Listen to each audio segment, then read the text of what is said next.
আমরা যে বাজে কথা বলি না, আমি সমস্ত দর্শকদেরকে যারা ভিডিও দেখছেন পরবর্তীকালে আমি শুধু অনুরোধ করব যে আজকের এই যে একটা আয়োজন করা হয়েছে 100 জন চাষি নিয়ে, পশ্চিমবঙ্গের বিভিন্ন জেলা থেকে এসছেন, এমনকি আপনার নামটা একটু বলবেন না? এই ভদ্রলোক এসছেন ত্রিপুরা থেকে, গহর দেববর্মা, সিপাহীজলা ডিস্ট্রিক্ট। হ্যাঁ, এই শুনছেন, উনি ওখান থেকে এসছেন, এসে এই আমাদের মাছ চাষের উপরে যে মানে আলোকপাত করবো আমরা সেই ব্যাপারটা, অর্থাৎ বিনা পয়সার একটা প্রশিক্ষণ শিবির এই মাছ চাষিদেরকে এগিয়ে নিয়ে যাওয়া হয়েছে। এখন আস্তে আস্তে আসছেন, এখন প্রায় 12টা বাজে, আর দেরি করতে পারছি না, তাই অনুষ্ঠান আরম্ভ করছি। দেখুন এই ব্যাপারটা, এখানে মাছ চাষিদের বিভিন্ন প্রশ্ন, মাছ চাষিদের সমস্যা, তাদেরকে এগিয়ে নিয়ে যাওয়ার কৌশল, সেই সব নিয়েই কিন্তু আলোচনা করা হবে। আজকের মেন উদ্দেশ্য হচ্ছে, তারপর তো আমি আজকে শেষে বলবো। আচ্ছা, তাহলে আপাতত আমি আমার একটা টপিক আলোচনাতে যাই। তাহলে কোন পদ্ধতিতে এটা করব? আমি বললাম আর হয়ে গেল, এটা সহজ কথা নয়। ডিম পোনার যে 15 দিনের চাষ, পুকুর তৈরি থেকে ডিম মাছ তৈরি করে মাছ বিক্রি করা পর্যন্ত একটা প্যাকেজ, পুরোটাই আমি আপনাদের বলছি, আপনারা মন দিয়ে শুনুন। যার যা কোশ্চেন হবে আপনারা নোট করুন, আমার বলা শেষ হলে আমাকে প্রশ্ন করবেন। প্রথমেই বলি পুকুর পাট, পুকুর কিভাবে তৈরি করব। ডিম পোনা চাষের জন্য পুকুর সবসময় চয়েস করতে হবে রোদ ঝলমল পরিষ্কার পুকুর, যে পুকুরে সূর্য ওঠা থেকে সূর্য অস্ত পর্যন্ত রোদ পড়ে, যে পুকুরে আবর্জনা পড়ে না, অর্থাৎ পাড়ার যত বৃষ্টি হলো আবর্জনা এসে জড়ো হয়ে গেল, সেই পাড়ার জল এসে সেই পুকুরগুলোকে বাতিল করতে হবে। বাইরের কোনো জল ঢুকবে না, জলটা নিজের চাষের হাতের ইচ্ছায় থাকবে। পুকুরগুলোর প্রকৃতি হবে, ভৌগোলিক অবস্থান হবে গোলাকৃতি, অর্থাৎ হ্যাচারিতে যখন ডিম ফোটানো হয় হ্যাচারিগুলো গোল হয়, মাছ সেখানে ঘুরতে থাকে। 3 দিনের রেণু সেখান থেকে নিয়ে এসে পুকুরে ছাড়া হয়, সেজন্য গোল পুকুর হলে জল ওপরে মনে হয় স্তরটা যে স্তব্ধ হয়ে আছে, না, প্রত্যেকটা পুকুরে জল ঘোরে। পৃথিবী ঘোরে, তো এটা আমরা সবাই জানি। পৃথিবী যদি ঘুরে থাকে জলটা স্তব্ধ হয়ে থাকতে পারে না, জলটাও ঘোরে। তাই গোল পুকুর যদি হয় জলটা ঘুরবে, মাছগুলো সেই স্রোতের উল্টো দিকে ঘুরতে ওদের সুবিধা হবে, ওদের জন্মগত কারণবশত ওদের সুবিধা হয়, ওদের জন্মানোর হার হবে অনেক বেশি। পুকুর তৈরি করব কিভাবে? পুকুর আমার বাঁচা হলো পরিষ্কার পুকুর, আবর্জনা মুক্ত পুকুর, পুকুর গোলাকৃতি। পুকুর তৈরি করব কিভাবে? যদি সম্ভব হয় পুরনো যে চাষ হয়ে আছে সেটা পাম্প দিয়ে পুকুর ছেঁচে শুকনো করব। শুকনো করার পরে সেখানে যা জিওল মাছ আছে টোটাল ধরে ফেলা হবে। যদি ধরতে না পারা যায়, সেই অল্প জলে যে চিওনো জল আছে সেখানে বিষ দিয়ে দেওয়া হবে 10 ml, যাতে 1 ঘন্টার মধ্যে ওই পাঁক সহ জলে যে ল্যাটা মাছ, কই মাছ, শোল মাছ, পাঁকাল মাছ আছে তারা মরে যায়। এমনকি ওই পাঁকে যদি সাপও থাকে। জল যতটুকু দেওয়ার, কতটুকু দেবো? 4 ফুট থেকে 5 ফুট পর্যন্ত, এর বেশি নয়। কিন্তু জল যদি না পান, মনে করছেন যে জল আমার কাছে বেশি নেই, তাহলে 3 ফুট মিনিমাম দিতে হবে, নইলে গরমে যে গরম হবে মাছ মরে যাবে। জ্যৈষ্ঠ মাসের গরমে জল 4 লিটার মাছ মরে। তাহলে জলটা আমার যতটুকু ভরা হয়ে গেল, পার বিঘাতে 1 বিঘা পুকুরের জন্য 1 কুইন্টাল মোয়া খোল দেবেন। তেল মোয়া দিতে পারেন, শুকনো মোয়া দিতে পারেন, যেটা ইচ্ছা, কোনো অসুবিধা নেই। পুকুর তৈরির সময় যে কোনো মোয়া দিতে পারেন 1 কুইন্টাল। কারণ পুকুর যদি সাদা পুকুর হয়, বেলে মাটির পুকুর হয়, 1.5 কুইন্টাল মোয়া দেবেন। যে পুকুরগুলো ঘাট সরা পুকুর, একটু উর্বর পুকুর, সেখানে 1 কুইন্টাল মোয়া দিন। মোয়াটা কিভাবে দেবেন?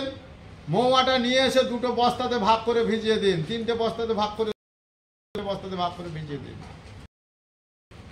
সেই জলটা মোয়া ভেজানোর পর মৌয়াটা কয়েক ঘন্টা যাওয়ার পরে দেখবেন ভিজে যাবে। পুরো মৌয়াটা গোলা অবস্থায় বা গুঁড়ো করে গোটা পুকুর ছড়াবেন। ডেলা যদি ছড়ানো থাকে তাহলে দেখা যায় পাঁকে গিয়ে অনেক মৌয়া কাজ করে না, শক্ত হয়ে পড়ে থাকে। পাঁকের সঙ্গে বিক্রিয়া করে ওরা শক্ত হয়ে যায়। এর সায়েন্টিফিক কারণ আমার জানা নেই, কারণ আমি সায়েন্টিস্ট নয়। আমি আমার জীবনের অভিজ্ঞতার কথাগুলো, প্রত্যেকটা পুকুরের কোয়ালিটি আলাদা, তার জল আলাদা হবে। যে পুকুরটি বাদামি কালার বেস্ট জল, অনেক দেওয়ার ফলে সবুজ জল মোটা হচ্ছে কিনা, সবুজ কিছু নেই, কিন্তু মোটা হলে বিপদ। জলটা হতে হবে ঝলমলে পাতলা জল।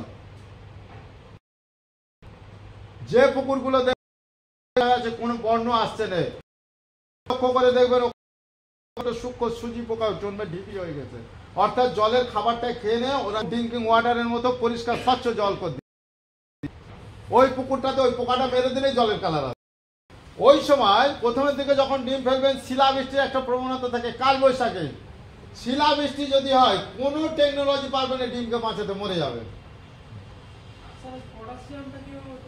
জলে গুলে মেরে দেবেন 100 গ্রাম পটাশিয়াম। ওর পরের ডেটটা করা হবে আবহাওয়া দেখে, ওর পরের দিন হবে এমন নয়, একদিন দুদিন 3 দিন যান না, আমার একদিন পরে ফেলা যাবে, আমি একদিন পরে ফেলবো না, আমি আবহাওয়াটা দেখবো, ওর পরে কাজ আছে অবশ্যই। হ্যাঁ, এবার আবহাওয়াটা দেখলাম, ওয়েদার আমার ঠিক আছে, ডিমের ডেট করলাম, ডিম কখন ফেলবো, দিনের সকালে। কেন? আমি আমার এই বয়সের অভিজ্ঞতায় দেখেছি কালবৈশাখী যা হয় দিনের সকালবেলা কোনোদিন হয় না, দিনের শেষবেলা কালবৈশাখী হয়। তাহলে চৈত্র বৈশাখ পর্যন্ত কালবৈশাখের একটা প্রবণতা আছে আমাদের বঙ্গে। তাহলে দিনের সকালবেলা যদি আমি ডিমটা ফেলে দিই, সন্ধ্যাবেলা কালবৈশাখী হলে আমার ডিমের ক্ষতি হবে না। কিন্তু আমি যদি সন্ধ্যাবেলা ডিম ফেলি তারপরে কালবৈশাখী হয়, সমস্ত ডিম মরে যাবে, তখন ডিমের বাটির দাম অনেক, তাহলে আমার লস হয়ে যাবে। এবার আমি যে হ্যাচারিগুলোর সঙ্গে ব্যবসা করি, আমার সঙ্গে যে চাষিরা ব্যবসা করে যাদের ডিম দিই, এটাই শর্ত থাকে, ডিম যদি না হয় যে কারণেই হোক 50% ডিম হ্যাচারি মালিককে ফ্রিতে দিতে হবে। তাহলে ডিম ফেলার ডেট হলো যেদিন ডিম ফেলা হবে, ডিম ফেলার 1 ঘন্টা আগে অক্সিজেন পাউডার 1 বিঘা পুকুরের জন্য 200 গ্রাম থেকে 300 গ্রাম অক্সিজেন পাউডার গুলে ছড়িয়ে দেবেন, তারপরে ডিমটা ফেলবেন। একদিন আগে বললেন না, ওই দিন 1 ঘন্টা আগে 200 থেকে 300 গ্রাম 1 বিঘা পুকুরের জন্য। যদি পাউডার না পান, অক্সিজেন বডিও পাওয়া যায়, ভিরবাগেরও পাওয়া যায়, কিওরিনেরও পাওয়া যায়, আরো অন্যান্য কোম্পানির পাওয়া যায়। দেওয়ার পরে 1 ঘন্টার মধ্যে এবারে ডিমটা ছাড়ুন। ডিমটা ছাড়বেন কিভাবে? আপনার তো বাটিতে দাম হয়েছে, যারা পুরনো আমার হোয়াটসঅ্যাপ গ্রুপের লোক তারা দেখে থাকবেন, আমি হোয়াটসঅ্যাপ গ্রুপে বাঁকুড়ার যে লিস্ট, কত ml মাছ, কত তারিখের, কি দাম, কোন মাছের, পুরোটাই দেওয়া হয়, লুকোচুরির কোনো জায়গা থাকবে না। আজকে 300 টাকা রেট চলছে তো 300 টাকা রেট, সেখানে কেউ 1300 টাকা নেবে আর আমি দিয়ে দেবো, এসব কোনো গল্প নেই। 135 ml তো 135 ml আমার সামনে, বাবু আমি আপনাকে বিশ্বাস করি, অসীম বাবুকে যে হ্যাচারির মালিক আসবে টাকা তো সে নেবে না, অসীম বাবু নেবে। তাহলে সে যখন টাকা নেবে তার ডিউটি আপনাকে 135 ml মেপে দেখিয়ে দেয়। আপনি অন্তত একটা হাঁড়িনে গাড়ির কাছে যাবেন যে আমাকে 1 বাটি অন্তত মেপে দেখে নিন, 135 ml বাটির গায়ে মারা থাকবে, এবং সেই বাটির গায়ে লেখা থাকবে ওই সমিতির যে রেজিস্ট্রেশন আছে বাঁকুড়ার যে রামসাগরের, তার কত নম্বরের হ্যাচারি। ধরুন 300 খানা হ্যাচারি আছে, যদি সে 300 নম্বরের হ্যাচারি মালিক হয়, ওই বাটিটার গায়ে 300 নম্বর দেওয়া থাকবে, তবেই সেটা সেই আপনার ইউনিয়নের বাটি। ম্যাক্সিমাম ডিমের চাষে লস হয় ডিম কম দেওয়ার জন্য, ম্যাক্সিমাম। 1 বিঘা 33 শতক জায়গার জন্য সব থেকে ভালো সর্বোচ্চ 15 দিন মাছটা রাখা যাবে 10 বাটি থেকে 11 বাটি। 10 বাটি মাছ কিনলে 1 বাটি খাওয়া হয়, 11 বাটি ডিম দেয়, তবে আবার সবাই দেয় না। এটা ব্যবসার সিস্টেম যে আড়ত থেকে যখন মাছ কেনা হয় 1 কেজি মাছ কিনলে 50 ফাও পাওয়া যায়, কিন্তু যদি একটা ঘরোয়া লোক কিনতে যায় সে তো জানে না, তাকে ফাওটা দেয় না, সে 50-এর দাম ধরে না। তো এটা ডিম ব্যবসার লাইনের এটা সিস্টেম যে 10 বাটি ডিম কিনলে আপনাকে 1 বাটি ফাও দেবে। ওটার পরে যদি গড় মাছ ফেলেন, অর্থাৎ রুই, মৃগেল, কাতলা, গড় মাছ ফেলেন, 2 কেজি শুধু বেসন দেবেন, জলে গুলে পুকুরের চারিদিকে ছেটাবেন। ছেটাবেন কিভাবে? পুকুরে নেমে যাবেন গামছা পরে 1 কোমর জলে, পাড়ের দিকে মুখ করে ছেটাবেন। যখন বড় মাছ চাষ করা হয় কি পাড়ে থেকে পুকুরের দিকে মুখ করে ছড়া হয়, যত দূরে দেওয়া যায়। এটা 1 কোমর জলে নেমে চলে যাবেন, ধারে ছুড়বেন। কেন? জল থেকে 3 ফুটের মধ্যে ওই সমস্ত মাছ আছে। মাছ তখন খাবার খুঁজে খাবে না, আপনাকে মাছের কাছে খাবারটা পৌঁছতে হবে। ওই জলটা পৌঁছলে জলটা খাবে, তাতেই সে খাবার পাবে।